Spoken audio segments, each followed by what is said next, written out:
আলোচনা সমালোচনা নিয়েই তো জীবন। মানুষ সমালোচনা করবেই। কেননা বেকার বেকার সময় নষ্ট করার মতো সময় থাকলে সে সমালোচনা না করে কোথায় যাবে বলেন? একটা মানুষ যখন কোনো কাজ নিয়ে ব্যস্ত থাকে তখন তার অন্যের দিকটা নিয়ে ভাবার চিন্তা করার কখনো সময় হয়ে ওঠে না। তার নিজেকে সময় দেওয়ার মতো সময়টুকু থাকে না, তাহলে সে অন্যকে নিয়ে কিভাবে ভাববে? কিন্তু যখন মানুষ তিন বেলা খাওয়া দাওয়ার পর অনেকটা সময় হাতে পায়, মানে শুয়ে বসে দিন কাটে না, সময় কাটে না, তখনই এর কথা ওর কাছে বলে, ওর কথা তার কাছে বলে। তার সময় তো পার করতে হবে, তাই না?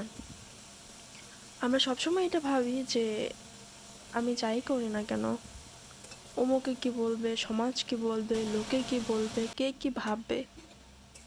হ্যাঁ, তারা অনেকেই তাদের মতো করে ভাববে, কেননা তাদের তো আপনাকে নিয়ে পড়ে থাকতেই ভালো লাগে।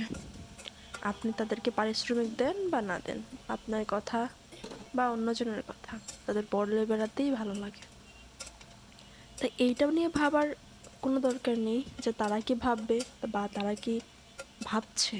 কেননা তারা তো ভাবছে, তাদের ভাবনা তো আর আপনি বদলে দিতে পারবেন না। কিন্তু আপনি নিজের কাছে সৎ থেকে, আল্লাহর কাছে সৎ থেকে যদি আপনি আপনার মতো করে জীবন চালান, তাহলে তারা যাই ভাবুক না কেন, আপনার তাতে কিছু যাবে আসবে না। সবসময় এইটা মনে করে নিজেকে ছোট রাখার কোনো দরকার নেই যে কে কি ভাববে। নিজের পছন্দগুলো তাদের জন্য বিসর্জন দেওয়ার কোনো দরকার নেই। আপনি আপনার মতো চলাফেরা করবেন, আপনি আপনার পছন্দ অনুযায়ী থাকবেন, আপনার খুশি মতো চলাফেরা করবেন।